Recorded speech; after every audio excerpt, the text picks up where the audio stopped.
Welcome to Vet Candy Watch, your weekly dose of the biggest stories and latest news in veterinary medicine.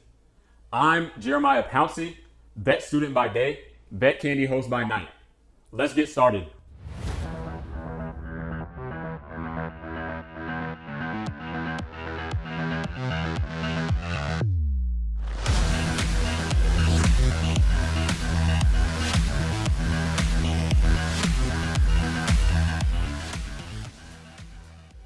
Today, I'm bringing you the peer-reviewed lowdown on 3 stories that you need to know. The genetics of feline hypertrophic cardiomyopathy, which, spoiler alert, it is complicated. Wild pigs turning neon blue. Thank you to Rodenticides.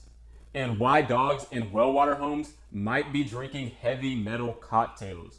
So let's dive in with citations because science is what matters. First up, feline hypertrophic cardiomyopathy.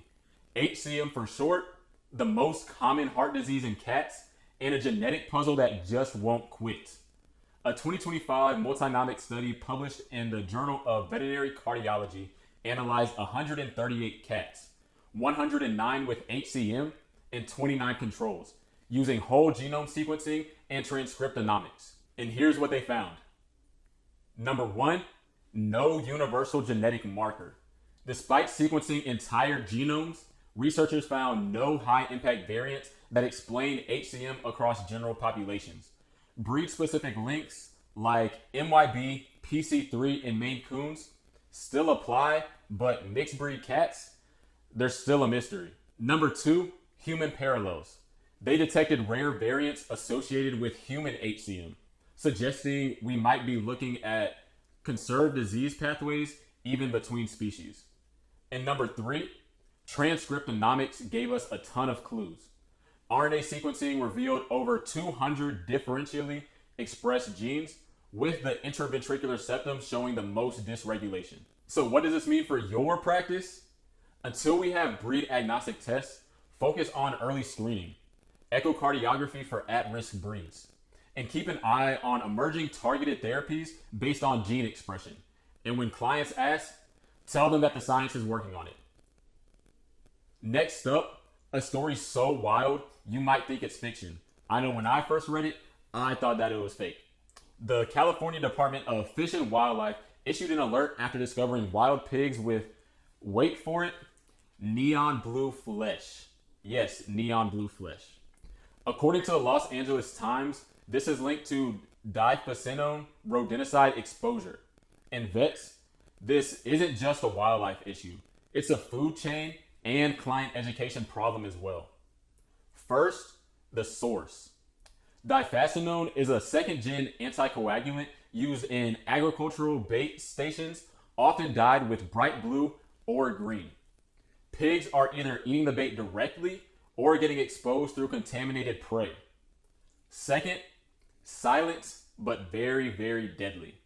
These pigs showed liver residues 5 times above safety thresholds. And here's the even scarier part. They were completely asymptomatic. Cooking doesn't break down diphenol, so the risk remains for anything or anyone, even you or me, that consumes this meat. Third, the bigger picture of it all. A 2018 UC Davis study found 8.3% of wild pigs in California tested positive for anticoagulants, and that number is likely higher today. For vets in rural areas, here's your action plan. 1. Warn hunters to discard any blue-tinged meat and report the findings to CDFW. 2. Advocate for integrated pest management. We need fewer anticoagulants, but more traps and barriers. And number 3, watch for anticoagulant toxicity signs, whether it's lethargy or hematuria, in dogs with pig hunting clients. And we all know how they're saying pigs are always flying, but they're not flying yet. They're just turning blue. And lastly, a sobering PLOS water study from August 2025 tested well water from 178 dog aging project homes. The finding, 2/3 of dogs were drinking water with heavy metals exceeding EPA safety levels. Private wells means no EPA regulation, and that equals big risks. Top offenders, 13 samples blew past EPA maximum contaminant levels for arsenic and lead. And there are risk factors. Homes near fracking sites had higher sodium and sulfur. Properties near railroads showed elevated manganese levels. But the good news, reverse osmosis filters made a measurable difference, reducing both heavy metals and non-chronic illnesses in dogs. So here's what you can do. Number one, ask well water clients to test their water. There are cheap kits available through the EPA or even your state agencies. Number two, you have to recommend certified filters meeting NSF and ANSI standards. And number three, screen for chronic exposure symptoms like GI issues or neuropathy, especially in endemic areas. And now, some expert advice. Hi, I'm Dr. Hayley McDonald, a veterinary cardiologist based in California. Some of you may know me as the Rhythm Vet.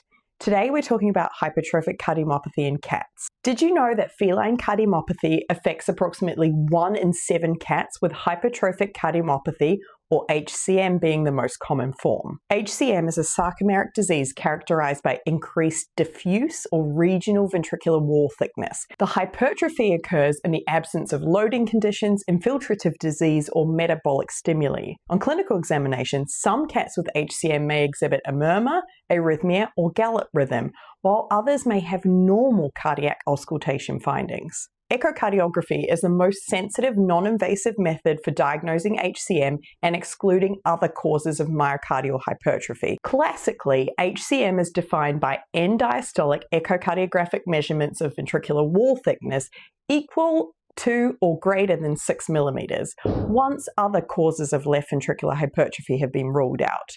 Prognosis for cats with HCM is variable.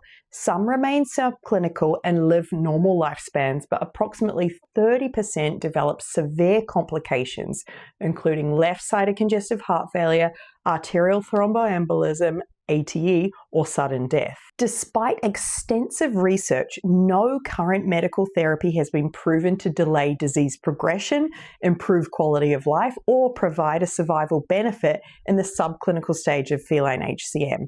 Recently, attention has been turned to delayed release rapamycin, which modulates the mTOR pathway, for its potential to prevent or reverse cardiac hypertrophy in rodent disease models. The RAPACAT trial, a double-blinded, multi-center, randomized, placebo-controlled pilot study, evaluated both low and high-dose delayed-release rapamycin administered once weekly in client-owned cats with preclinical HCM.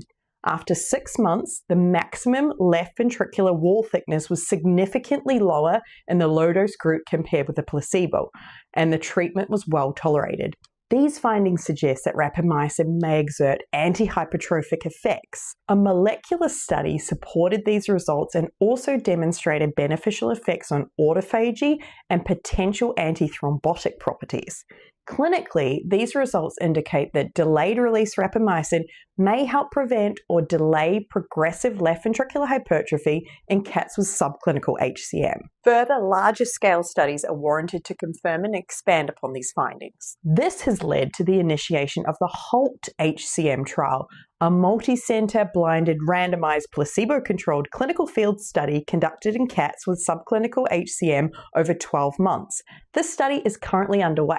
In early 2025, the FDA granted conditional licensing for sirolimus, the first drug with anti-hypertrophic properties for cats, under the formulation known as Felicin CA1. If proven effective in treating adverse cardiac remodeling, this therapy could offer veterinarians and cat owners a much-needed option for managing ventricular hypertrophy in cats with subclinical HCM, marking a promising step forward in addressing this challenging disease. And now for some of the safety information for Felicin CA1.